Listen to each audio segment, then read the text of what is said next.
I'm Sally Starlight. Welcome to this edition of Save Hollywood. In honor of Earth Day, this week we're taking a more literal approach to saving Hollywood.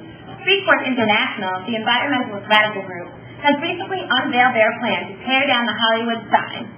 We simply cannot let this happen. The Hollywood sign is a monumental part of American history and pop culture. This one sign represents so many things to people, such as the American dream, stardom, fame, fortune, freedom, and happiness. Since the 1920s, the Hollywood sign has served as a landmark and an icon. We need you, the viewers at home, to call in and donate funds to our Save the Hollywood Sign Foundation. We are planning to use your donation to revamp the existing signs with environmentally friendly materials and ultimately save the sign from Freeport's horrible plan.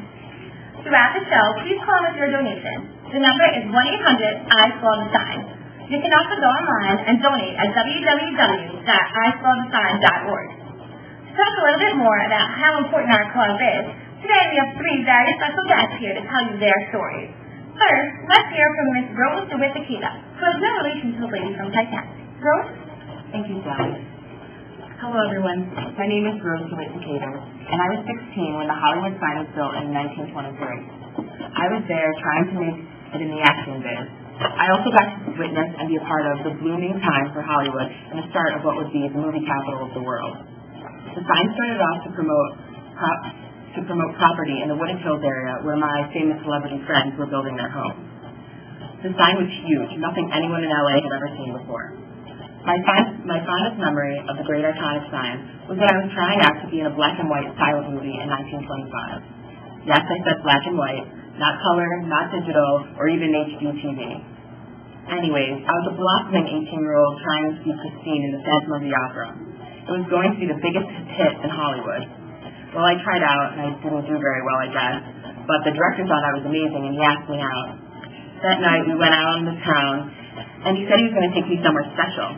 When we finally stopped driving, we were at the Hollywood sign. It was so romantic.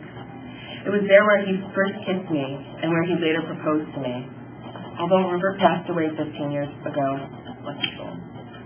We were married for 67 years. This sign is a reminder to me of my husband and the great love we have for one another. And even though so much has changed in Hollywood since 1925, one thing that has always stayed the same is the Hollywood sign that should be preserved, just like the love for my dear Rupert. Thank you. Thank you, Rose. Next, we'll hear from Consuela Dominguez. Consuela, take a seat. I grew up a poor little girl in Guatemala. My 4 brothers and 3 sisters and I shared 2 bedrooms. When I was about 8, my cousin took a trip to California, Hollywood practically. He came back and brought with him stories and pictures to share, and I was particularly interested in the picture he took of the Hollywood sign. This fascinated me. He told me the people who lived in Hollywood were rich and famous and wore expensive clothes and drove fancy cars. To me, the sign symbolized success and independence. I worked hard until I was 21 years old, and when I saved up enough money, I moved to Hollywood. Now I'm a successful businesswoman living in an apartment where the Hollywood sign is visible from my bedroom. Thank you, Consuela. And finally, we'll hear from not-so-famous pop star, Chase. Thank you,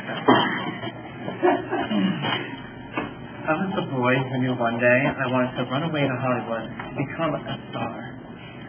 My whole life, I heard my parents put my plans down. They constantly told me I would fail, and fail miserably. For a while, I almost believed them, until one day, after I graduated high school, of course, I saw the Hollywood sign as I was surfing the web. And those feelings from when I was just a boy in this world came rushing back to me. That night, I packed a bag, got my life savings of $200, hopped a train, and went off to fulfill my dreams of being a superstar. When I entered Hollywood, the first thing I saw was the Hollywood sign, and I felt excited and relieved to finally be here. To me, it was the beginning of my life. From that moment forward, I went to that sign whenever I was down, and it reminded me of the reason I was here in Hollywood.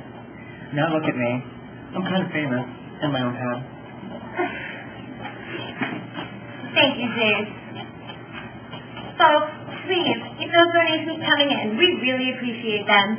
Now, as an incentive to those of you who called in your donations or donated online, we have some gifts. For a donation of $5 to $100, you will receive this wonderful I Help Save the Hollywood Sign postcard. For a donation of $100 to $500, you will receive this amazing I Help Save the Hollywood Sign water bottle. And finally, for you people out there who have a hefty wallet and looking for the right cause, any donations of $500 or more will receive this I Help Save the Hollywood Sign Chanel bag. Guys, your ladies will love it, and ladies, it is one of the hottest items this upcoming season. So keep calling in your donations. Once again, our number is 1-800-I-SAW-THE-SIGN. Our phone lines will be open for the next 2 hours, and after that, you can go to www.isawthesign.org and donate as often and as much as you would like.